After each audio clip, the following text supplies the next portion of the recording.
दिव्य चिंतामणि धाम रतन मंदिर मनोहर।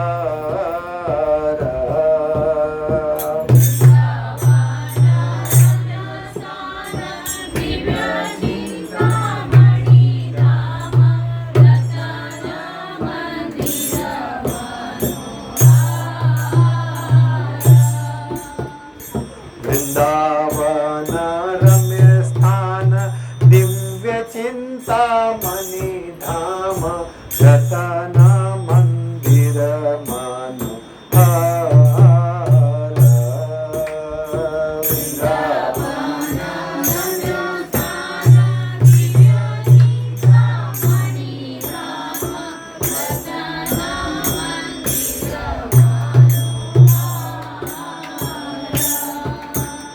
अमृत कालंदी मेरे राजहंस केली करे आहे शोभे कनक कमाल।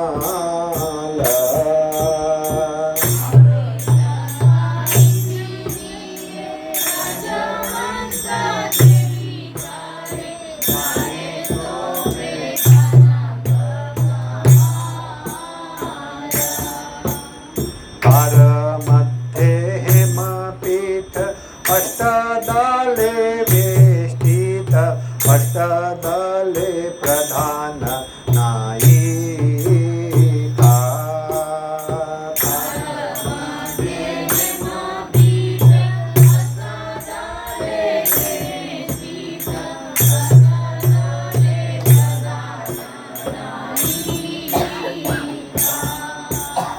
हर मध्ये रत्नासने बसिया छे दुई जने श्याम संगे सुंदरी राधिका।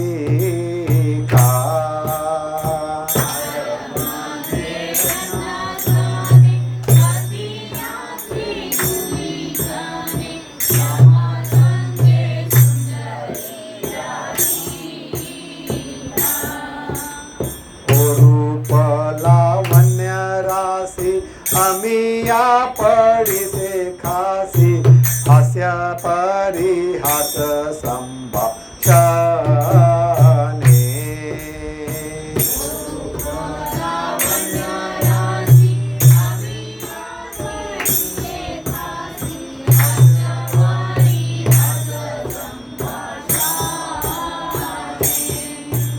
नरोत्तम दास कोय नित्य लीला सुखमय सदाई स्फुरुक मोर माने।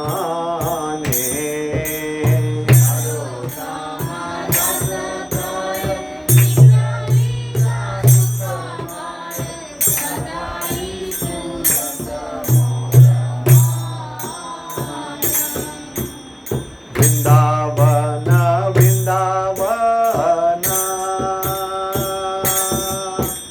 वृंदावन वृंदावन वृंदावन वृंदावन वृंदावन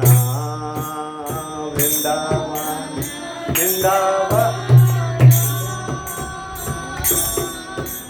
वृंदावन वृंदावन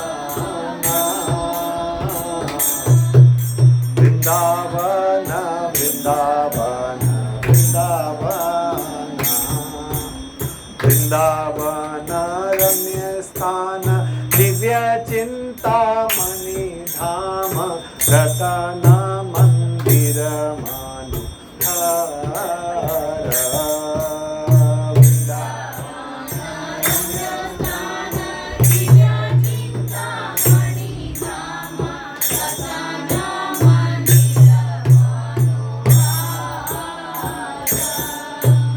जयो नरोत्तम ठाकुर जयो नरोत्तम ठाकुर नरोत्तम ठाकुर जयो नरोत्तम ठाकुर।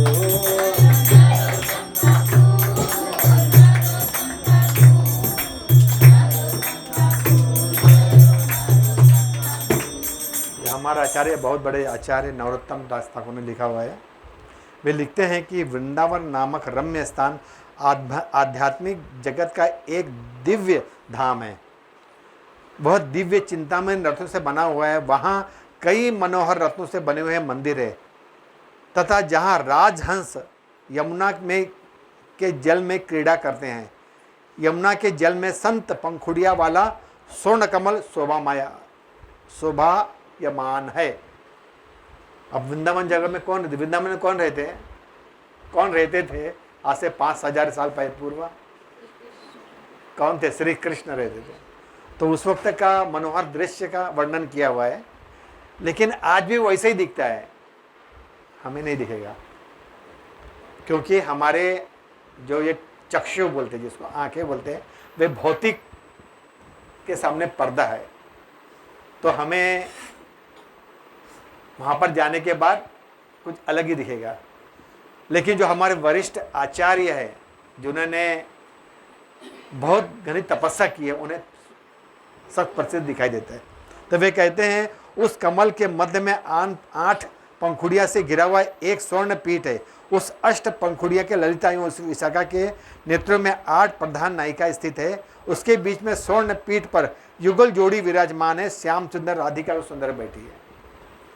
मतलब एक फूल के अंदर बताया बहुत बड़ा कमल का पुष्प है, पूरा सोने से बना हुआ। उसमें ललिता विशाखा और बीच में राधा कृष्ण बैठे हैं। ललिता विशाखा का सेवा रहता है, चामार डुलाने का। और श्री राधा कृष्ण के हास परिहास संभाषण के समय उनके रूप लावण्य राशि अमृत बरसा रही है। श्री नरोत्तम दास ठाकुर कहते हैं ये सुखमय नित्य लीला मेरे में सदा स्फुरित होती है। मतलब है नरोत्तम ठाकुर कहते हैं बहुत बड़े आचार्य थे, बहुत बड़े भगवान के भक्त थे। तो उनके हृदय में हर वक्त वो वास रहता था भगवान का, हर वक्त भगवान के बारे में सोच के वास रहता था। ये है। तो आज हम लोग कृष्ण लीला पे ही चर्चा करेंगे।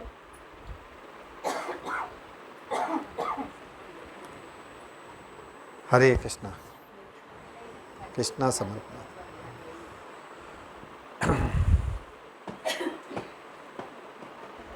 जय राधा माधव कुंज बिहारी जय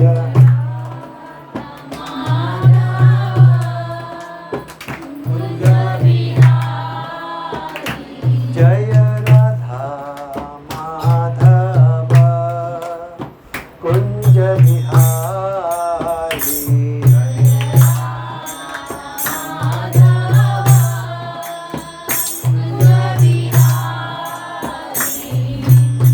गोपी जन वल्लभ गिरिवरधारी जय गोपी जन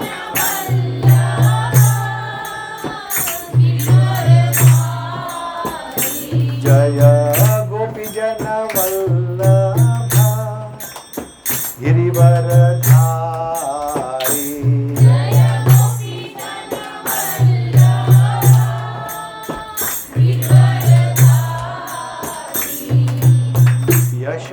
यशोदानंदन ब्रज जन रंजन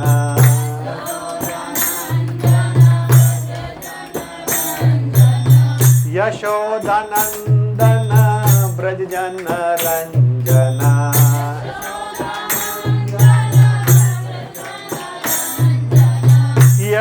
यशोदानंदन ब्रज जन रंजन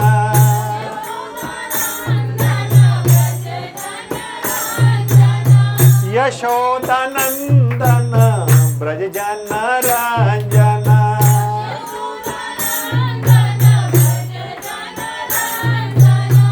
यमुना तीरावन चारी यमुना यमुना तीरावन चारी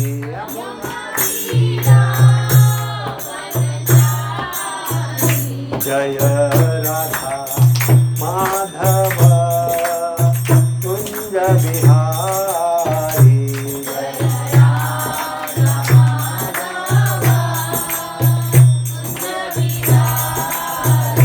जय राधा कुंज बिहारी।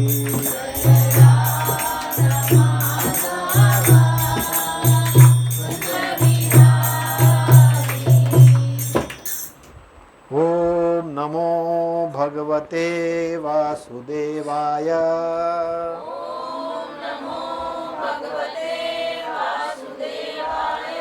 ओम नमो भगवते वासुदेवाय।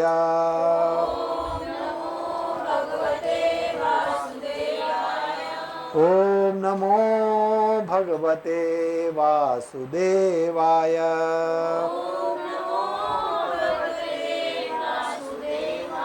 ओम अज्ञानतिमिरान्धस्य ज्ञानाञ्जनशलाकया चक्षुरुन्मिलितं येन तस्मै श्री गुरुवे नमः।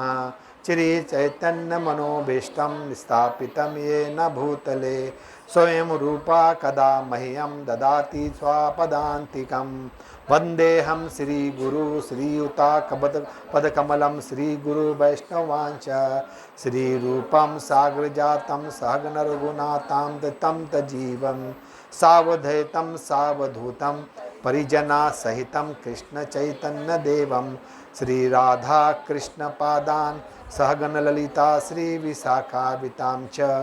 हे कृष्णा करुणा सिन्धु दीनबन्धु जगत्पते गोपेशा गोपिका कान्ता राधा कान्ता नमस्तुते। तप्त कांचन गौरांगी राधे वृंदावनेश्वरी वृषभानुसुते देवी प्रणमामि हरिप्रिये। वाञ्छाकल्पतरुभ्यश्च कृपा सिन्धुभव एव च पतितानां पावनेभ्यो वैष्णवेभ्यो नमो नमः। जय श्री कृष्ण चैतन्य प्रभु नित्यानंद श्री अद्वैत गदाधर श्रीवासदि गौर भक्तवृंद। हरे कृष्णा कृष्णा कृष्णा हरे हरे हरे राम राम राम हरे हरे। हरे कृष्णा कृष्णा कृष्णा हरे हरे हरे राम राम राम हरे कृष्णा कृष्णा कृष्णा हरे हरे हरे राम राम राम। नारायणं नमस्कृतं नरं चैव नरोत्तमं देवीं सरस्वतीं व्यास ततो जाये मुदीरहे। नष्टप्रायेषु भद्रेषु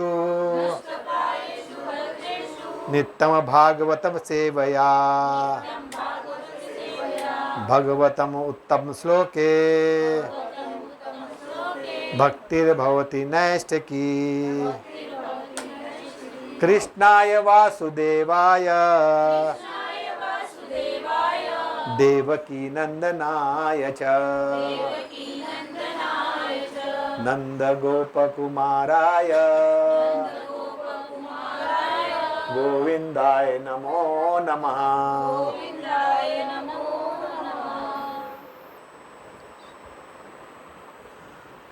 आप सभी लोगों का मैं आज का सत्र में स्वागत करता हूँ। कृष्णा भावना अमृत समसे की तरफ से आपका अमूल्य समय आप लोग ने भगवान के श्रवण करने के लिए दिया। अमूल्य समय मिलना मुश्किल है, लेकिन फिर भी आप लोग ने अपना आपका अमूल्य समय निकालकर भगवान का श्रवण करने के लिए, मेरा कथा श्रवण करने के लिए। तो आज हम लोग अध्याय 4 का 9वां श्लोक लेंगे। मैंने आपको लोगों को भेजा था फोटो निकालकर, अगर आप देखना चाहें तो देख सकते हैं मोबाइल में, या फिर मैं जैसा बोलूँगा तभी बोलता हूँ। जन्म कर्म च वे दिव्यम वेव वेति तत्वतः तत्वा देह पुनर्जन्म नैति मामेषु अर्जुन। मेरे साथ दोहराएंगे। जन्म कर्म च दिव्यम एवं च वेति तत्वतः तत्वा देहं पुनः जन्म न एति माम एति अर्जुन। मैं इसलिए शॉर्ट करके बोला कि तो अपने मुख से उच्चारण अच्छे तरह से निकले, इसलिए मैं शॉर्ट करके बुझाया। तो यह है जन्म कर्म। मैं देवमेव एति तत्त्वतः तत्वा देह पुनर्जन्म नैति मामेति अर्जुन। हे अर्जुन, जो मेरे आविर्भाव तथा कर्मों के दिव्य प्रकृति को जानता है, वह इस शरीर को छोड़ने पर इस भौतिक संसार में पुनः जन्म नहीं लेता, अपितु मेरे सनातन धर्म को प्राप्त होता है। भगवान क्या कहते हैं? हे अर्जुन, जो मैं आविर्भाव, जो जन्म, जब भगवान जो जन्म लेते हैं उसको जानता है,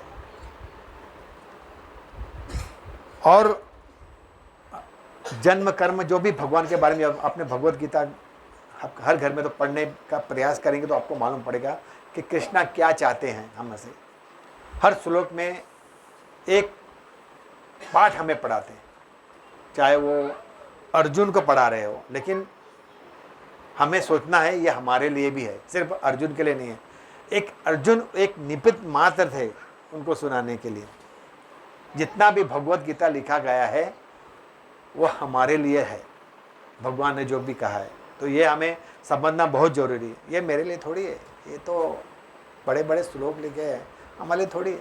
ये हमें भगवान बताना चाहते हैं कि हे प्राणी, हमें भी जीवात्मा कहा है, हम नहीं है, हम बाकी पानी कम है वो सब नहीं, हम जीवात्मा है। जीवात्मा का मतलब ये होता है हम इस शरीर को इस मृत्यु लोक में छोड़ के जाने वाले, कुछ नहीं रहते। अगर आप पुराना देखेंगे, कितने भी बड़े बड़े हीरो आए हुए हैं, चाहे वो राजेश खन्ना हो, चाहे मुझे भी याद नहीं है, बड़े बड़े एक्टर्स हुए हुए, तो वे लोग अभी नहीं है। राज कपूर हो, राजेंद्र कुमार हो,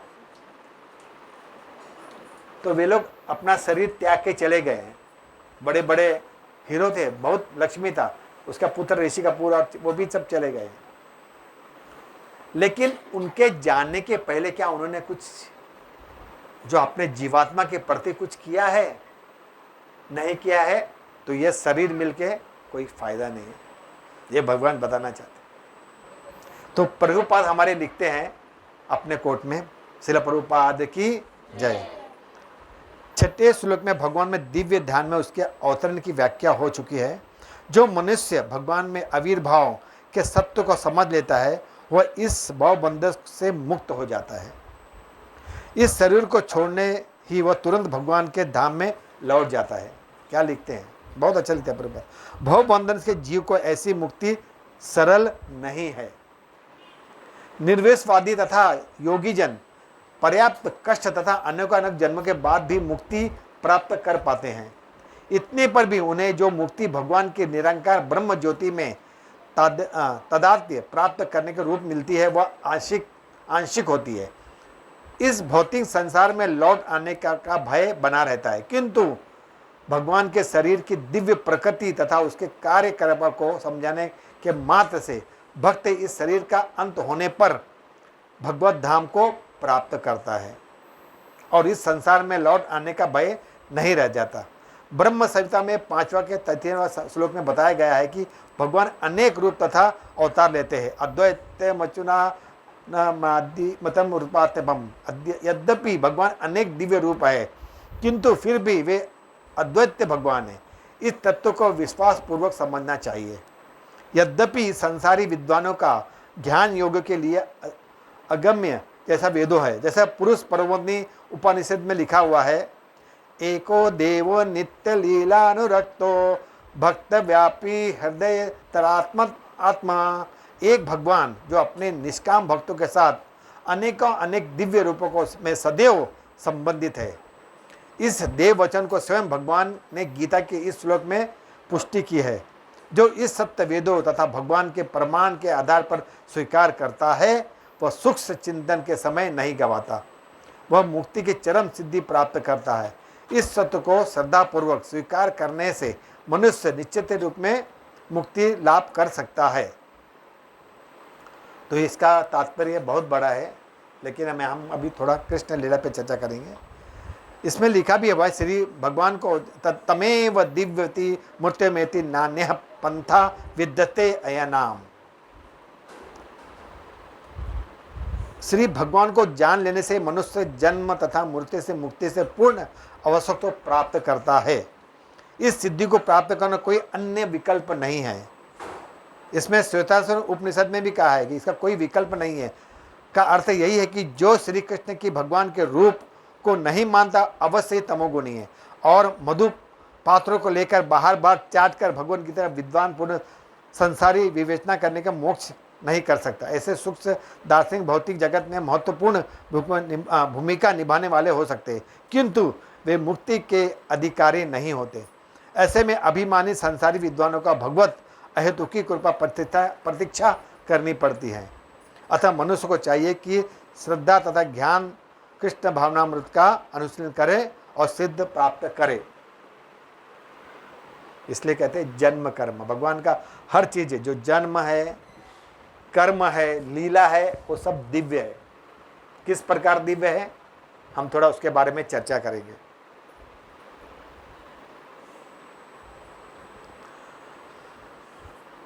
जिस वन में कृष्ण प्रकट होते, भगवान जन्म लेते, हम लोग बोलते हैं जन्म, हम हमारे उसमें लिखते हैं कि जन्मदिन है करके। यहाँ पर तो जन्मदिन 2-2 दिन मनाते, स्मार्त जन्मदिन अलग होता है और भागवत लोगों का अलग होता है।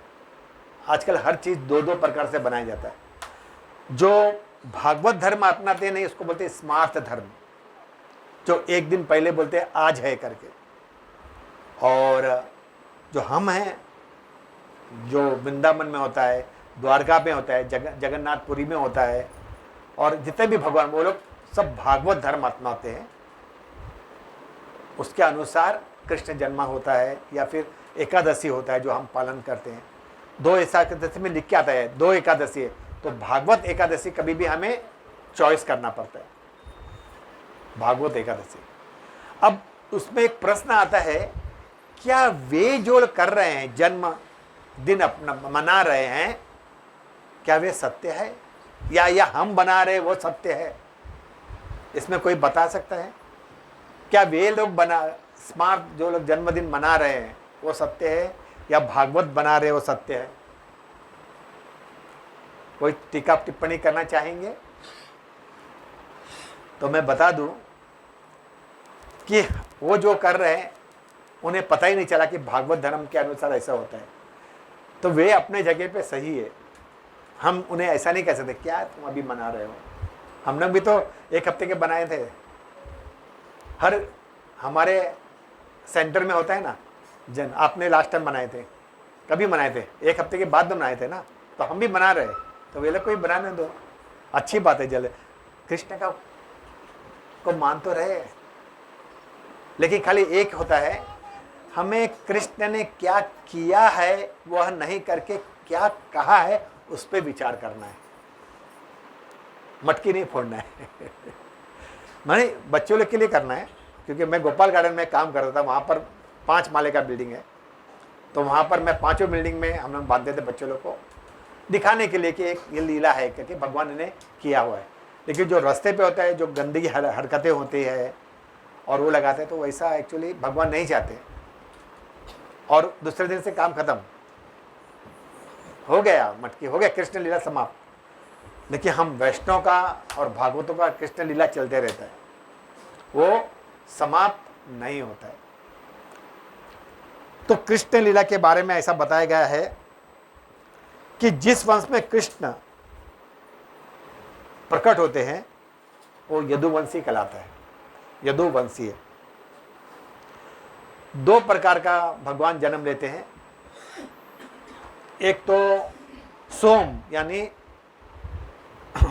चंद्र लोक से, मतलब उसको बोलते हैं चंद्रवंशीय, क्षत्रिय। क्योंकि क्षत्रिय में क्यों जन्म लेना है?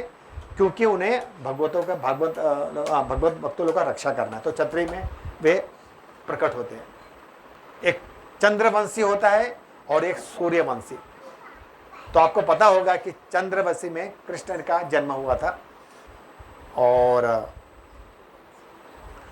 सूर्यवंशी में श्री रामचंद्र जी का, वो भी क्षत्रिय थे, श्री रामचंद्र था, बाण वाण लेके चलते थे। कृष्ण नहीं थे, लेकिन जब उनको समय आने पर वो भी अपना हाथ दिखा देते थे। बचपन में बहुत उन्होंने हाथ दिखाए थे हर राक्षस को मारने पर। तो वे इसको क्षत्रिय कुल में जन्म लेते। तो चंद्रवंशी, सूर्यवंशी, हम सूर्यवंशी है, हम रघुवंशी है। जो सूर्यवंशी को रघुवंशी कहते हैं और चंद्रवंशी को क्या कहते हैं, यदुवंशी। और रघुकुल मतलब जो सूर्यवंशी उसको रघुकुल बोलते हैं। रघुकुल रीत सदा चली आई, कौन सा वचन भाई? सही बात है, बहुत अच्छा है। ये सबके मुख में है। रघुकुल रीत सदा चली आई, प्राण जाए पर वचन न जाए। अब वचन तो श्री रामचंद्र ने लिए थे दशरथ महाराज से, वो वचन निभाने के लिए उन्होंने बहुत वो किया था। लेकिन वो सबरी को बोलते हैं एक बात, जब वो शबरी ऋषि पर्वत को ढूंढते हुए जाते हैं तो शबरी के कुटी में जाते हैं, तो बोलते मार्तंग मुनि ने कहा था कि आप आएंगे करके, लेकिन आप तो आए हैं सीता को ढूंढने के लिए, सीता को ढूंढने के लिए आए अपन। कौन बोलता है? सबरी बोलती है श्री रामचंद्र जी को कि आप तो सीता को ढूंढने आए हैं या ऋषि पर्वत को। तो बोलते नहीं माते, नहीं, मैं आपसे मिलने आया। सीता मैया तो मुझे पता है कहाँ पर है, उसको पूरा बता देते। मैं अगर लक्ष्मण को कहता था, लक्ष्मण का एक बाण, लक्ष्मण का एक बाण, मेरा नहीं, लक्ष्मण का, अगर वो यहां से एक बाण मारेगा ना तो पूरा लंका समाप्त हो जाएगा। और वही बाण विराट रूप लेके सीता को बैठा के वो यहां पर लेके आ सकते, एक बाण। या मैं भरत को बोलूं, उसका भी एक बाण बस है। माते मैं तो तुमसे मिलने आया हूं, तुम इतनी श्रेष्ठ भक्त हो जो अपने गुरु का पालन करती हो, मैं तुमसे मिलने आया हूं। तो अपने को यह सोचना चाहिए कि राम का उद्देश्य क्या था। हर जगह जगह घूमते थे, सीधा सीधा करते थे, उनका उद्देश्य सीधा, उसके जाने के बहाने हर एक को, चाहे वो नाव कहता है ना, क्या नाम है उनको, क्या बोलते थे उसको, केवट, केवट को भी उनके लिए गए थे, केवट के लिए गए थे क्योंकि शुद्ध भक्त थे। और जब केवट जब बोट चले तो हिलाते, तो लक्ष्मण बोझ को समझता नहीं, हिला क्यों रहे हो, अभी हो गया ना, चनन प्रक्षालन कर लिए, ये कर लिए, वो कर लिए। तो बोलते हैं प्रभु आप तो हर एक जीवात्मा को परेशान करते हो, तो थोड़ा हिल गया तो क्या हो गया। तो एक भक्त में और प्रभु में नौका झोंकी बोलते हैं, चलते रहते हैं। तब वे लोग प्रकट होते हैं सूर्यवंशीय और चंद्रवंशीय में। जब कृष्ण प्रकट होते हैं तो उनके पूरे पार्षद अंश भी साथ में प्रकट होते हैं, चाहे वो बलराम हो, संकर्षण हो, मतलब भगवान जब भी आते हैं तो उनके जितने भी पार्षद होते हैं सब उनके साथ आते हैं, वो भी प्रकट होते हैं एक तरह से, वे भी जन्म लेते हैं। एक बार संसार में, मतलब पूरे विश्व में, संसार में राजाओं की सृष्टि बहुत ही कठोर हो गया था। वे लोग अपना आध्यात्मिक प्रगति क्या है, आध्यात्मिक दान क्या है समझ नहीं रहे थे, और हर वो कार्य कर रहे थे कि हम जो कर रहे हैं वो सत्य है, भगवान के बारे में ध्यान नहीं करते थे। तो पृथ्वी पर बहुत दुख होती थी, बहुत दुखी होते थे कि ये सब राजा लोग भगवान का आराध्य क्यों नहीं कर रहे हैं, क्यों यहाँ वहाँ गलत कार्य में लगे, और जो शास्त्र है उसका तर्क वितर्क कर रहे हैं, उस शास्त्र को समझ नहीं रहे। तो वे क्या करते हैं, गाय बनती है, वो पृथ्वी गाय बनकर कहाँ जाती है, सीधा ब्रह्मलोक जाती है, और ब्रह्मलोक को रोती है सामने जाके गए, बोलती है हे ब्रह्मा, ब्रह्मा देव, ये जो पृथ्वी के निवासी है वे लोग तो पूरे भगवान के बारे में सब भूल गए हैं, और वे लोग हर वक्त गलत कार्य कर रहे हैं, और उसके तपिश से मुझे बहुत दुख होता है। रो रो के बोलती है। तो ब्रह्मा को बहुत दुखी होता है, बोलता है अरे ऐसा सब हो रहा है तो मुझे विष्णु जाना पड़ेगा, सिर छाकर जाना पड़ेगा भगवान को बोलने के लिए कि ये क्या हो रहा है, यहाँ पर कुछ होना चाहिए करके। तो सभी देवतागण और स्वयं शंकर भगवान भी, भोलेनाथ भी बोलते मैं भी चलता हूँ, क्योंकि आप जा रहे हैं परम पुरुषोत्तम भगवान के पास। और वे लोग जाते हैं, सारे देवी देवता, शिव जी भी जाते हैं, सब जाते हैं और भगवान का सामने दंडवत प्रणाम करते हैं। और भगवान को पुरुष सूक्त करके एक श्लोक है, उसके बारे में भगवान का आह्वान करते हैं और बहुत बोल बोल के आह्वान करते हैं। तो भगवान स्वयं सभी को नहीं कहते हैं, ब्रह्मा के हृदय में बोलते हैं कि मैं यदुकुल में कृष्ण के रूप में आने वाला है, आप चिंता मत करो, आप सभी लोग वापस जाओ और बहुत ही जल्दी मेरा जन्म होने वाला है। तो सभी देवता बहुत खुश होते हैं और पृथ्वी देवी भी बहुत खुश हो जाती है जब उनको मालूम पड़ता है। तो देवता को अभी हृदय में बोले, किसके हृदय में बोले? ब्रह्मा के। तो ब्रह्मा सभी देवताओं को बोलते हैं कि ऐसा ऐसा भगवान का आकाशवाणी आई है मेरे हृदय में, तो इस हृदय से मैं आपको बताया कि भगवान ने क्या कहा है। तो उनको भगवान कहते हैं कि कृष्ण का जन्म बहुत ही जल्दी यदुकुल में होने वाला है। तो सब चले जाते हैं।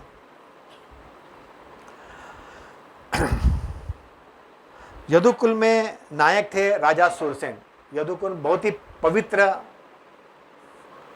क्षत्रिय लोग थे, उनके राजा थे सूरसेन। सूरसेन के पुत्र का वो शासन कर रहा था और यदु की, इसलिए उसको यदुओं के राजधानी कहा जाता था, क्योंकि यदु का परिवार अत्यंत पवित्र था, इसके वजह से। तो सूरसेन के पुत्र वसुदेव का विवाह देवकी के साथ होने वाला है, देवी के साथ हो रहा है। सब बहुत खुश है, नगाड़े बज रहे हैं। कंस भी बहुत खुश है, जो उनका बड़ा भाई है। कंस ऐसा था, अपनी देवकी इसके इतना प्यार करता था, वो हर वक्त देवकी के ध्यान में रहता था कि मेरी बहन को कुछ चाहिए तो नहीं। अगर वो बाहर निकलती थी, अगर रास्ते में उसके सामने एक कंकड़ भी उसके पैर में लगे नहीं, तो उसको वो एकदम मुलायम करके रखता था। और हवा जब चलती थी ना, तो उसको वो था कि मेरी बहन को ताजा हवा लगना चाहिए, इतना प्यार। और वो जब उसका जब वो सजती है ना, जब उसको उसमें देखते हैं ना, तो उसके पास जाता है तो उसके आंख में आंसू आ जाता है, उसको बहन को सजी हुई देख के। बोलते तू जा रही है करके उसको गले लगाता है। बोलती मेरा हर जो भी एक सपना है तुझे सुरक्षित, वो सब तुझ पर कुर्बान है सब। अगर तू चाहे दिन में रात हो जाए तो रात हो जाए, तू चाहे तो रात को दिन हो जाए, इतना प्यार करता था। ऐसा प्यार मिलेगा? अब वो शादी हो रहा है, शादी हो गया, घोड़े पे विदा करते, डोली में, पहले डोली नहीं था, पहले घोड़े पे, रथ पे सवार होते। अब रथ क्या क्या थे, सूरसेन ने क्या, उन्होंने क्या क्या दिया था उनके पिता ने। लिखा है कि सैकड़ों रथ स्वर्ण मंडित, सैकड़ों स्वर्ण मंदिर रथ दे दिए थे। स्वर्ण मंडित 400 हाथी, 400 हाथी, वो भी स्वर्ण मंडित। मतलब आपने देखा होगा, अगर आप साउथ में, आप कोई सा भी, आप यूट्यूब में भी है, आप गुरुवायूर करके लिखेंगे ना, तो वहाँ के हाथियों को सजाया जाता है। हम लोग गए थे गुरुवायूर, तो गुरुवायूर के हाथी के ऊपर सोने का सब छत्र लगाया रहता है, बहुत दिखने में सुंदर दिखते वहाँ पर एक, क्योंकि उसको ट्रेन करना, खिलाना बहुत।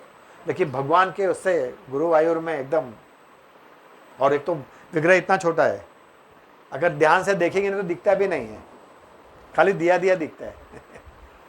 लेकिन हम थोड़ा प्रयास करेंगे तो दिख जाता है, लेकिन बहुत लंबा लाइन लगता है। सुबह 3 बजे से लाइन लगता है। मैं तो बोला मैं 3 बजे के लाइन, बोले नहीं मिल जाएगा दर्शन। मैं दर्शन करके भी आ गए लोग, जब बाद में गए 3 बजे से लोग लाइन लगा के रखे, बहुत लंबा लाइन लगता है रोज, ऐसा नहीं एक दिन, रोज। तो वहां पर एक जगह मुख दर्शन भी कर सकते हैं आप, मुख दर्शन भी कर सकते हैं पीछे से जाके। तो हाँ, मैं बता रहा था 15,000 सुसज्जित घोड़े, 800 रथ 200 दासियां। वो दासियां इसलिए दिए थे कि वो 200 दासी देविका का मतलब सेवा करेगी, देवकी का, कि उनको किसी चीज का जरूरत ना हो। बोलो अभी कितना उसको चाहता था वो, इसमें मालूम पड़ता है। अब जब वो बहन जाने लग जाती है तो रात को बोलता रुक जाओ। सब बोलते क्या हुआ भैया, अभी जाने दो, अभी मेरा शादी हो गया। तो उसको बहुत दुख होता, बोलते नहीं मैं अपनी बहन को छोड़ूंगा। कौन? सारथी बनकर। तो घोड़े का लगाम अपने आप में ले लेता है, बोलते मेरी बहन है, मैं उसको छोड़ूंगा, मैं उसका नौकर बन के जाऊंगा छोड़ने के लिए। बैठ जाते हैं, बहन का प्रणाम करता है, उसके जीजा को प्रणाम करता है, आप बैठिए करके, फिर मैं बैठूंगा। इतना प्यार, इतना आदर, और जाके बैठ जाते हैं। और वो उठाता है, जैसा आगे चलता है थोड़ा दूर जाने के बाद आकाशवाणी होता है, दिव्य आवाज। आकाशवाणी मतलब आकाश से आती है, हे कंस, देवकी का 8वां पुत्र तेरा काल है, तेरी मृत्यु का कारण बनेगा। अब वो सुनता है, अच्छा इसका 8वां पुत्र मेरा काल है। उसका जो मन रहता है ना, हृदय एक राक्षसी प्रवृत्ति रहता है। प्यार है लेकिन मुझे कुछ नहीं होना चाहिए। सीधा अपना तलवार निकालता है और उसके केस पकड़ता अपनी बहन का। कहाँ गया प्यार? कितना प्यार करता था। जैसा मृत्यु सामने दिखा, अपनी बहन देवकी का जटा बाल पकड़ के तलवार निकाल देता है और उसको मारने जाता है। तो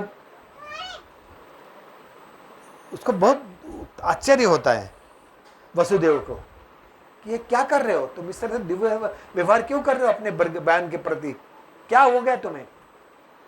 बोलता है तुमने सुना नहीं अभी आकाशवाणी कि इसका 8वां पुत्र मेरा काल है, तो मैं इसे मार डालूंगा। तो वो उसको समझाते हैं, बोलते मेरा पहला बात तो सुन लो मारने के पहले।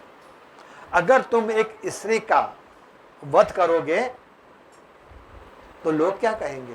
तुम्हारे चारों ओर बदनामी होगी कि एक स्त्री का तुमने वध किया है।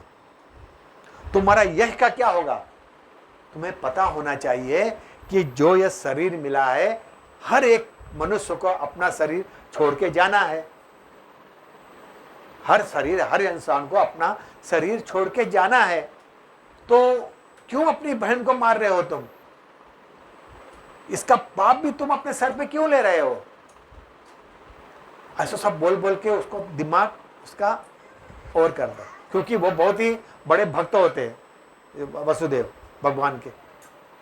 तो बोलते ठीक है, मैं तुम्हें वचन देता हूं कि मैं उन सबों बच्चों को लेकर तुम्हारे पास समक्ष प्रस्तुत करूंगा। जो भी बच्चे होंगे तो मैं तुम्हें लाकर दे दूंगा। कंस छोड़ता है, ठीक है, क्योंकि कंसों को मालूम रहता है कि जो वसुदेव है वह बहुत ही पवित्र जीवात्मा है, और वो जो अपने मुख से निकालता है, अपने मुख से जो भी निकालता है वो सत्य होता है। तो बोलते ठीक है, अगर तुम सब बच्चे को मेरे पास लाके दो दोगे हो तो मैं तुम्हें छोड़ देता हूं। वहां से उतर के चले जाता है, वो घोड़े लेके चले जाते घर। तो कहते हैं समय आने पर उसको एक पुत्र होता है, तो वो लेके सीधा कंस के पास जाते हैं। अब कंस को जब बच्चों को देखता तो बहुत प्यार आ जाता है। अरे मेरी बहन का बेटा, बच्चा छोटा ले लेता है, खुश हो जाता है बहुत। बोलता है कि अरे इतना प्यारा बच्चा क्या है, बहुत अच्छा लग रहा है। तुमने जो वचन दिया था कि तुम बच्चे को मुझे लाके तुमने अपना वचन पूरा हुआ, मैं बहुत खुश हूं। ये लो बच्चा, लेके चले जाओ। बच्चा दे देता है। दे देने के बाद वसुदेव को मालूम था ये जो भी कर रहे हैं झूठा होएगा। वो लेके आ जाता है घर पे। अब क्या होता है, नारद मुनि आ जाते हैं कमल लेके। बोलते हैं कि कंस तुमने क्या किया? बोलता मैंने पुत्र को वापस कर दिया। बोलता है एक बात याद रखना, जो उसके जो 7 पुत्र होंगे ना, जो 8 पुत्र 7 8वें के पहले 7 जो पुत्र हो गए वे सब देव हो गए, भगवान हो गए वे। तुम्हें पता रहना चाहिए जो कमल का फूल है ना, उसमें पहला नंबर कौन सा है और आखिरी नंबर कौन सा है, तो उसका अंदर थोड़ा वो हो जाता है, कभी ये तो 8वां पुत्र नहीं है, डर जाता है एकदम। तो बोलता है अब अभी आपको यह समझना मांगता है नारद मुनि का बोलने पर कारण क्या है। नारद मुनि चाहते थे कि जल्द भगवान प्रकट होए और इसका पाप बढ़ते चले जाए, इसलिए नारद मुनि ये बात कहते हैं। तो नारद मुनि को लोग कोई कोई बोलते हैं क्यों बताया नारद मुनि, लेकिन वे चाहते थे भगवान प्रकट, क्योंकि भगवान ने ब्रह्मा से कहा था कि मैं प्रकट होऊंगा करके। तो उनको बहुत वो होता है मैंने कुछ गलती तो नहीं किया, अब उसको बहुत गुस्सा आ जाता है। वो क्या करता है, उग्रसेन को मंदिर बना लेता है, जेल में डाल देता है, इतना भयानक रूप ले लेता है कंस। और क्या करता है, जितने भी यदुओं को जो अपने उनके विरुद्ध है सबको जेल में डाल देता है। यहाँ तक कि वसुदेव के भी डैडी को, पिताजी को, उसको ही पकड़ के जेल में डाल देता है, पूरा उनका राज्य हड़प लेता है। और सभी आसुरी राजाओं का राजा बन जाता है। उनके आसुरों में कौन कौन रहते हैं, परम्बासुर, बकासुर, चाणूर, तृणावत, अगासुर, मुष्टिक, अरिष्ट, दिविद, पूतना, केशी, धुनुक, सब यही सब रहते हैं। तो सबसे पूछता है क्या करूं, मैंने बच्चे को छोड़ दिया है। तो सब लोग राक्षसी प्रवृत्ति ना, अब उसको चढ़ाएंगे, बोलते हैं तुम्हारा जो उद्देश्य था तुम वो पूरा नहीं कर रहे हो, तुमने अपने जीजा को छोड़ के रखे हो, अचानक तुम्हारी मूर्ति कभी भी आ सकती है। अब वो घबरा जाता है, लेके जाओ। अब अपनी बहन जीजा को लाके बोलता है कारावास में डाल दो, और बच्चे को छीन लेता है और मार डाल देता है। मारने का भी उसका ये दोनों पकड़ पैर के पत्थर पे फेंक देते। ब्रह्मा नारद मुनि एक और बात बोलते हैं कि जब भी तुम्हारा पहले का तुम भी एक राक्षस थे, कंस को बोलता है, मैंने ये वर्ड नहीं बोला था, तुम एक काल नेमी करके राक्षस थे और तुम्हारा वध कृष्ण ने ही किया था इसलिए तुम कुछ करो। तो उसका ध्यान आता है, बाप रे लास्ट टाइम मुझे कृष्ण ने नहीं मारा था और अभी भी कृष्ण मारेगा, ये सोच के वो क्या करता है, दोनों पैर पकड़ के बच्चों को मार देता। ऐसा करते करते वे 6, उनके 7 बच्चे होते हैं, मतलब एक कन्या भी होती है देवकी को, 6 बच्चे को अपने हाथों से सभी का अंत कर देते। वो समझते कि यही सब मेरा काल हो सकते है करके।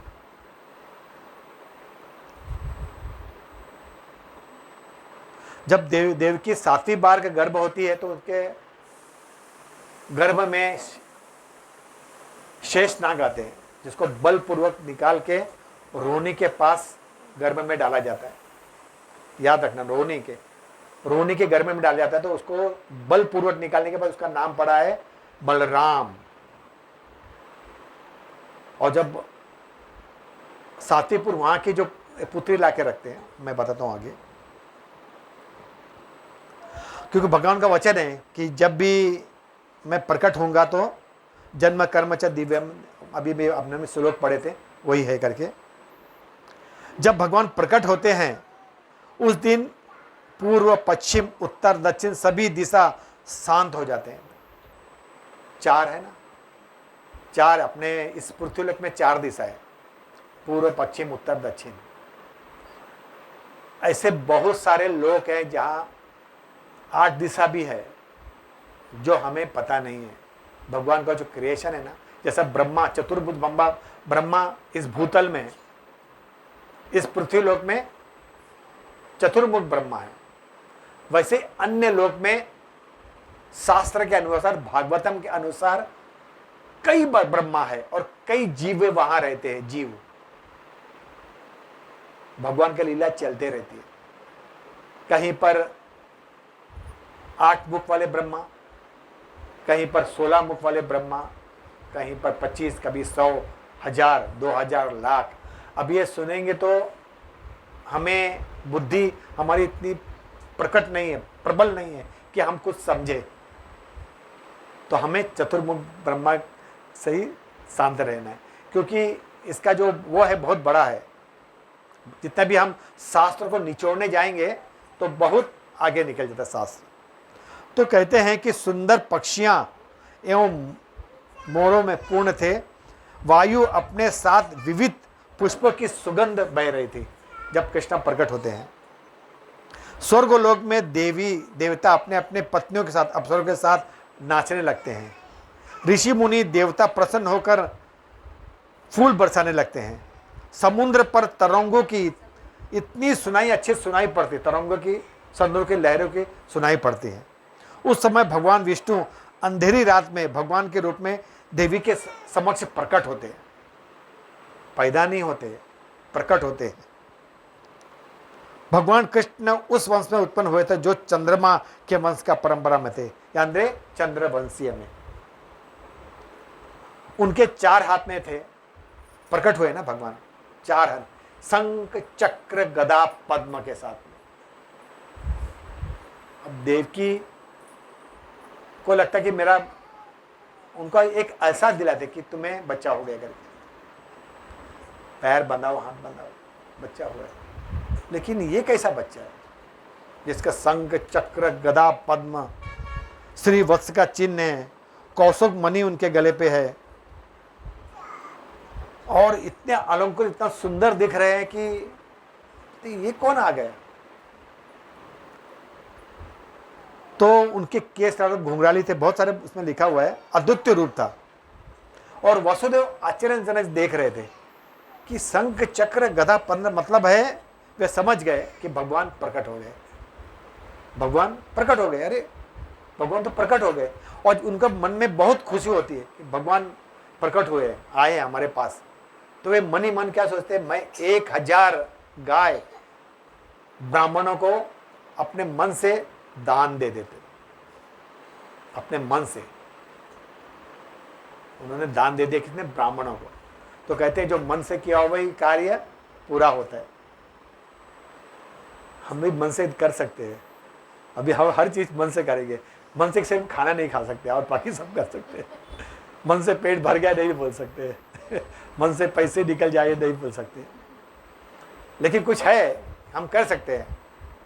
भगवान में समझो अभी हम ट्रेन में कहीं गए, कुछ हो नहीं है, तो हम भगवान की पूजा में बैठे बैठे कर सकते हैं, आंख बंद करके भगवान का ध्यान कर सकते हैं। भगवान को ध्यान करने के लिए कुछ वो नहीं, समय नहीं निश्चित है, नहीं अभी नहीं ध्यान करने का भाई, ये भगवान का समय नहीं है, नहीं। 24 घंटे सततम कीर्तयन्तो माम, हर वक्त भगवान का ध्यान कर सकते हैं। और जैसे वसुदेव ने दूसरा नाम आपको मालूम रहना चाहिए, वसुदेव का दूसरा नाम था आनक दुद्धुभि। अपने नवजात शिशु को देखा और इतने प्रसन्न हुए कि अपने ब्राह्मणों को कई 1000 गाय दान दे दिए। जब वसुदेव विश्वास हो गया कि नवजात शिशु साक्षात भगवान है, तो ये दोनों हाथ जोड़कर भगवान से प्रार्थना करने लगे, हे भगवान, मैं जानता हूं कि आप कौन हैं, आप परम सत्य परमेश्वर है। वसुदेव, देवकी की समझ जाती है। अब देवकी भी अपना हाथ से जोड़ के प्रणाम करती है। देवी प्रार्थना करती है कि हे प्रभु, मेरे भाई के अत्याचार से भयभीत थी। वैदिक शास्त्र के अनुसार आप नारायण, राम, शेषनाग, वराह, नरसिंह, वामन, बलदेव, विष्णु के उद्धत लाखों आपके अवतार है। हे प्रभु, मैं आपको सादर नमस्कार करती हूँ। कौन बोलती है? देवकी बोलती है। सारा जगत आपके निर्देशों में कार्य करते हैं, अतः आपसे मेरी यही प्रार्थना कि आप जो उग्रसेन के पुत्र है, कंस के क्रूर हाथों से हमें बचाए। यह ऐसा बोल के अपनी वात्सल्य प्रकट करती हैं भगवान के सामने। तो ये प्रार्थना सुनकर भगवान कहते हैं, हे माते, स्वयंभू मनु के कल्प में मेरे आप ही माता पिता थे। मेरे पिता वसुदेव एक प्रजापति के रूप में, इसका नाम था सुतपा। पहले वसुदेव का नाम क्या था? सुतपा, शास्त्र में लिखा हुआ है। और तुम उसकी पत्नी थे, तुम्हारा नाम था प्रशनी। ब्रह्मा के कहने पर तुमने तपस्या किया था कि मुझे अपना वंश बढ़ाने के लिए, तो बोलते तुमने तपस्या किया था। और तपस्या कितना साल किया था? देवलोक के अनुसार 1200 साल, इससे 12 से 1000 गुणा कर दो, क्योंकि देवलोक का समय और पृथ्वीलोक का समय अलग अलग है। इतना साल वो तपस्या करते हैं। तो कहते, हे माते, निष्पाप माता, आपका अंतकरण नित्य ही मेरे ध्यान में रहता था। हर वक्त तुम सिर्फ मेरे बारे में सोचती थी। आपने चाहा था कि आपके पुत्र रूप में मैं आऊं, आपके पुत्र रूप में आऊं, इसलिए मैं आपके पुत्र रूप में यहां पर आया हूं। काल क्रम में प्रसन्नी गर्भवती हुई, एक शिशु को जन्म भी दिया था।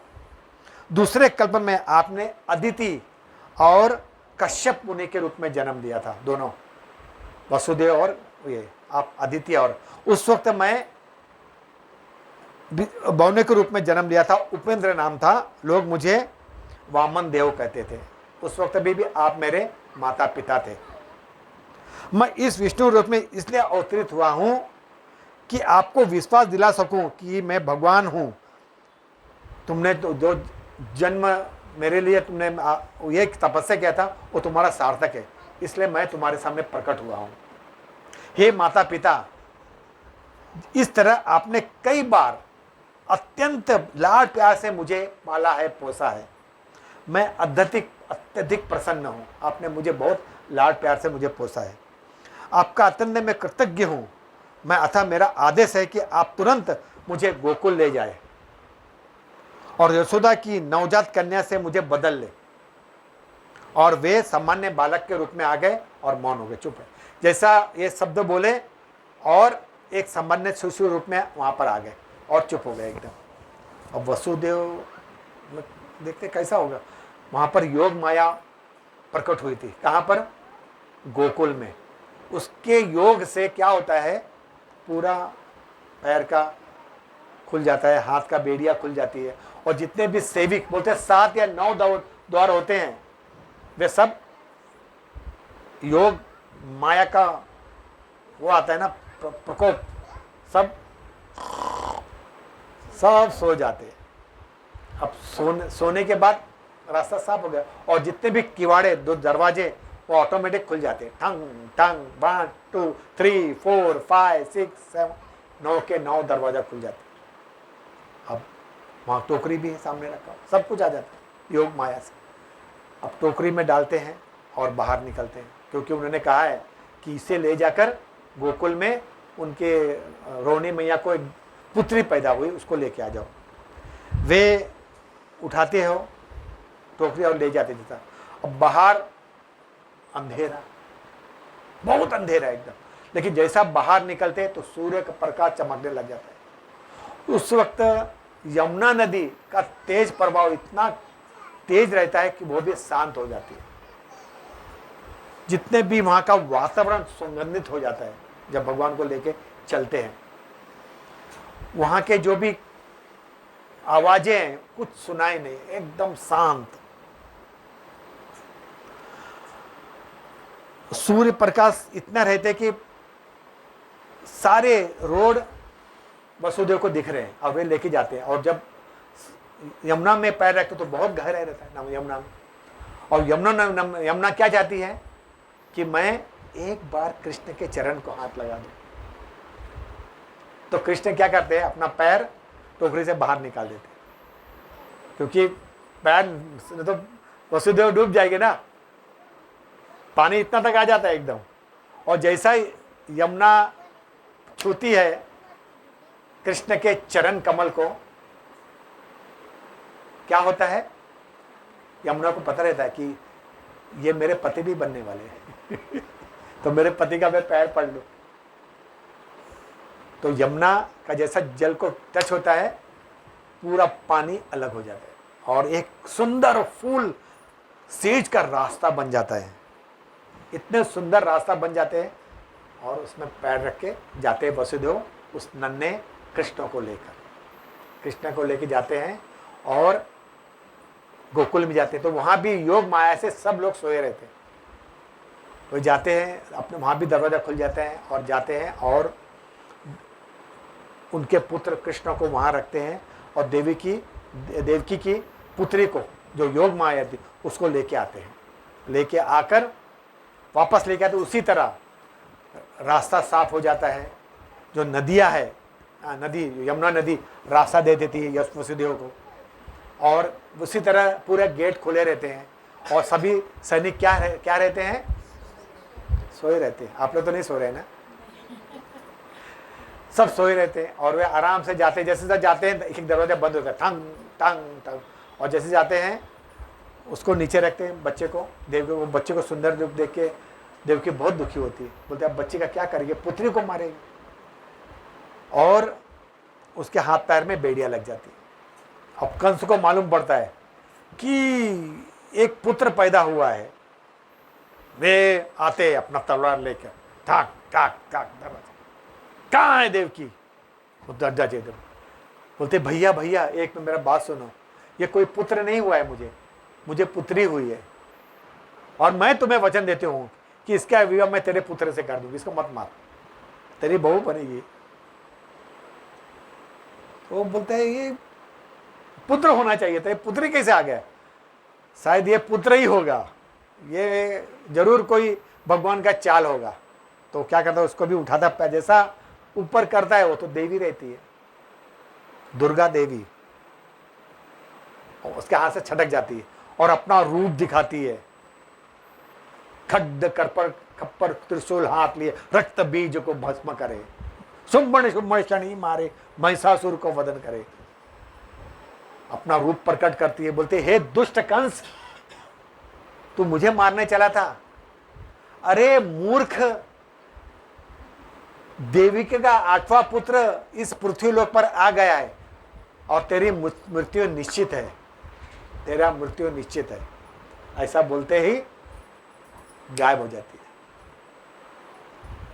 अब 8वां पुत्र भी गया, सब हो गया, बोलते मैं तुम्हें छोड़ूंगा नहीं करके ऐसी जेल में रहो, जब तक वो देवलरी और मतलब वो देवी नहीं मिलेगी तब तक तुम्हें रहना पड़ेगा। अब वो जाता है और बहुत डर जाता है, एकदम डर मनुष्य को कुछ भी करा देता है। डर से इंसान क्या नहीं करता है। अभी लास्ट 1 महीना पहले आपको पता है, थाना ट्रेन में जा रही थी कल्याण, बहुत बारिश हो रहा था और पानी भरने की वजह से लोग चल के जा रहे थे, बीच में एक नाला भी था रेल की पटरी के ऊपर। तो उसमें एक माता जी अपने 4 महीने के बच्चे को लेके नीचे उतर गई। 4 महीने के बच्चे को कोई बच्चा लेके नीचे उतरेगा? लेकिन काल किसी का समय नहीं देखता है। एक 4 महीने के बच्चे को लेके क्या कर रही है, वो गटर पार करने जाएगी। जैसा गटर पार करने गई, बड़ा पत्थर था, उससे टकरा गई, गिर गई, बच्चा छिटक के गटर में तेज प्रभाव से चले गए समुद्र में। आज तक बच्चा मिला नहीं। ये सत्य घटना है, पेपर में भी आया था, न्यूज में भी आया था। तो हर कोई भय जो है ना, आदमी से वो सोचती है कि अभी भय से सोचती मैं ट्रेन में बैठना पड़ेगा, बच्चों को तकलीफ होएगा। लेकिन ये तो सोचना चाहिए था कि इतना वर्षा हो रही है, इतने कठिन परिस्थिति में हमें बच्चे का ध्यान रखना है। कहते हैं जब प्लेन जब उड़ता है ना, तो अगर कोई इमरजेंसी रहता है तो ऑक्सीजन नीचे गिरता है हमें लगाने के लिए नाक में। तो वहां पर प्रश्न पूछते हैं, अगर तुम्हारे साथ एक छोटा बच्चा है और वो ऑक्सीजन मास्क नीचे गिरा, तो आप किसे पहनाएंगे, या आप पहनेंगे या बच्चा पहनेगा? तो उस वक्त बोलते हैं बच्चे को पहनाना चाहिए। तो बोलते हैं नहीं, पहले आप पहनेंगे तभी आपका स्वास्थ्य अच्छा रहेगा। जब सांस लेने लग जाओगे तभी आप बच्चों को पहना पड़ता है, आपका सांस निकल जाएगा। तो पहला झट से आप पहन लो, उसी वक्त आप अपने बच्चों को पहनाने का कुछ ऐसा उसमें बताया गया है। तो मैं बता रहा हूँ करके, कोई फ्लाइट में, क्योंकि मैं फ्लाइट में सफर करने वाला हूँ ना, इसलिए फ्लाइट का भी सुनते रहता। तो कंस डर के मारे थर-थर कांपते रहता है कि अरे अब मेरा क्या होगा। वापस सबको बुलाता है। तो उसकी जो बड़ी मंत्री रहती है, क्या नाम रहता है उसका, सबसे पहले कौन सी मंत्री, मतलब पूतना पूतना रहती है ना, पूतना को बोलती है, बहन रहती है, बोलती, पूतना बोलती इतना डरता क्यों है? यहाँ पर जितने भी लोग पैदा हुए ना, नवजात शिशु, उसको मारने में मुझे बहुत खुशी होती है, तो मैं जाके सबको मार देती हूँ। जितने भी बच्चे, ये गोकुल में जितने भी बच्चे, सबको मार दूंगी। तो बोले ठीक है भाई ना कुछ करो, नहीं तो मेरा काल नजदीकी है। अब वो जाती है राक्षसनी, कितने बच्चों को मारती है इसका कोई हिसाब नहीं, जो भी उस दिन पैदा हुआ रहता है। तो मुझे उसको मालूम पड़ता, अरे गोकुल में नंद बाबा के पास भी एक पुत्र पैदा, उसको भी मैं देखती हूँ, लेकिन नंद बाबा बहुत बड़े राजा रहते हैं, सूरसेन के पुत्र है भाई। तो बोलते उस पर वहां कैसे जाऊं मैं, लोग तो रोक देंगे वहां पर। तो क्या करती है वो, एक सुंदर देवी बन के हाथ में कमल पुष्प लेके जाती है।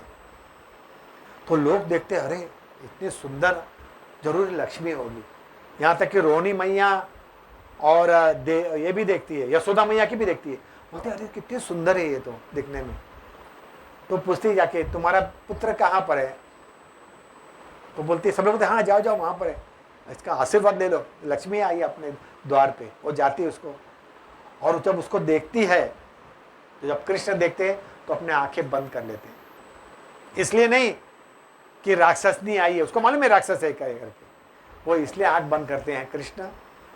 वो सोचते हैं कि मुझे आज एक स्त्री का वध करना पड़ेगा। और जब पूतना उसको देखती, बोलते अरे बाप रे, इसमें तो बहुत शक्ति है, मालूम पड़ रहा है। लेकिन मैं भी बहुत ही वो अपने स्तन में क्या लगा के आती है, विष। और विष का नाम क्या है? कालकूट।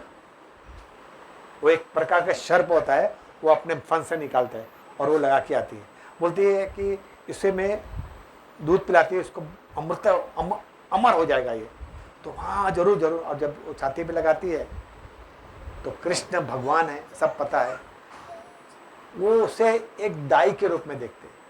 कहते हैं दाई भी एक माँ होती है, पृथ्वी एक माँ होती है, राजा की पत्नी एक माँ होती है, गुरु की पत्नी माँ होती है, एक अपने खुद की पत्नी माँ होती है। उसी दाई को भी अपनी माता का है, तो अपने उसको माँ समझते हो। लेकिन उसने एक बुरे कर्म किए हैं, तो क्या करते हैं, पहले दूध पीते हैं, फिर उनका खून पीते हैं, उसके बाद उसका प्राण खींचते हैं। अब जब प्राण निकलने लग जाते तो बोलते ये तकलीफ होने लग जाता उसको, और तभी वो अपना विराट रूप प्रकट करती है। हाथ बड़े बड़े, नाखून बड़े बड़े, दांत बड़े बड़े, केश जंगल की तरह, और सब डर जाता है। अरे बोलते अरे बच्चा कृष्ण तो उसके पास में। और वो क्या करते हैं, वो बोलती छोड़ दे मुझे, छोड़ दे, मुझे पता नहीं था तू भगवान है करके। लेकिन उसकी मूर्ति नजदीकी थी और भगवान उसका मूर्ति हर लेते। और जब वो गिरती है तो कहते हैं यहां से लेकर बोरीवली इतना दूर, इतना शरीर रहता है उसका, इतना बड़ा, 6-7 योजन। उसके बाद क्या होता है, सब लोग डर के मारे चढ़ते ऊपर, देखते कि वो तो खेल रहा है स्तन से, और उसको बच्चे को नीचे लेके आते, बच्चे को नीचे लेके आते और सब डर जाते कि अरे कि बच्चे को ये लग गया, वो लग गया, क्या हो गया। लेकिन याद रखना चाहिए आपको कि कृष्ण धाय बोलते हैं तो उसको माता का दर्जा देते हैं। किसको? पूतना को। आज भी पूतना को अपनी माँ के रूप में रखे हैं भगवान। तो जब पूतना का शरीर भगवान का टच हुआ था ना, तो कहते जब उसका भी आध्यात्मिक शरीर हो गया था, क्योंकि भगवान को छुए थे। तो जब उसको गांव वाले लोग जलाते हैं ना, तो उसमें खुशबू आता है, गंदा खुशबू नहीं आता, अच्छा बहुत खुशबू आता है उसमें से। जलाने के लिए 1 महीना जलता है। तो अब भगवान को घर पे लेके आ गए, तो बोलते पहला इनका शुद्ध करना पड़ता भगवान को भी, क्योंकि वो एक बालक समझते हैं ना, वो तो बच्चा है मेरा। तो पहले क्या करते हैं, गाय से नहलाते हैं, उसके बाद मंत्र पढ़ते हैं, हे कृष्ण, हे भगवान मणि राम आपकी जांघों की रक्षा करें, भगवान का पैर करते हैं, हे विष्णु आपके पाँवों की रक्षा करें, हे भगवान अच्युत्य आपकी बाहों की रक्षा करे, ऐसे मंत्र पढ़ पढ़ के नहलाते। हे केशव आपके हृदय की रक्षा करे। हे भगवान ईश्वर आपकी बाहों की रक्षा करे, आपके सिर की रक्षा करे। हे भगवान उपकर आपके मुख की रक्षा करे। हे उपनंद आपके ऊपर की रक्षा करे। हे मधुसूदन नेत्र आपके नेत्र ज्योति की रक्षा करे। हे ताक्ष भगवान आपके पृथ्वी के नीचे की रक्षा करे। इस तरह से उनको मंत्र पढ़ा के करते हैं। अभी उनको ये नहीं मालूम इसका नाम लेते वो कौन है, वो खुद का ही नाम ले रहे हैं। लेकिन माता का हृदय है ना, वात्सल्य भाव है, और वात्सल्य भाव में क्या सोचते हैं, ये मेरा पुत्र है। तो इस तरह से कई भगवान का अवतरित होने पे सबसे पहले वे इनका पुतना का वध करते हैं। इसलिए मैंने पुतना का, इसके आगे बहुत सारा कथा है, हम एक एक कथा दो कथा साथ में लेंगे। तो ये है भगवान कृष्ण का अवतरित होने का कथा। भगवान प्रकट होते हैं। भगवान, लोग नाना प्रकार के लोग बोलते हैं कि भगवान तो गर्भ से, बहुत लोग कहते हैं कि गर्भ से भगवान कैसे, भगवान प्रकट हो जाते हैं। भगवान प्रकट होंगे। चतुर्भुज लोग पढ़ाई नहीं करते हैं, हम तो महाराज का श्रवण करके हमें पता है, लेकिन जो स्मार्ट है लोग समझते नहीं है, डायरेक्ट 10वां स्कंद में आके गलत गलत धारण से उसका वाक्य बोलते हैं भगवान के बारे में। लेकिन कहते हैं कि जब जो भक्त नहीं है उनके मुख से का निकला हुआ वाक्य, जो बड़े बड़े प्रचार करते हैं भगवान के बारे में, लक्ष्मी लेते हैं बड़े बड़े धन राशि से, तो उसके मुख से निकला हुआ भगवान का शब्द जहर के समान है। तो कहते हैं जो वैष्णव है, जो मान्यता प्राप्त है, उसके मुख से भगवान का वाक्य निकले या भगवान के बारे में शब्द निकले, उसे सुनना चाहिए। तो ये है आज के भगवान का अवतरित होने का कथा। अगर किसी को कोई प्रश्न है आज के बारे में तो आप पूछ सकते हैं, तो नहीं तो हम थोड़ा कीर्तन करेंगे और नरसिंह भगवान प्रेयर करेंगे।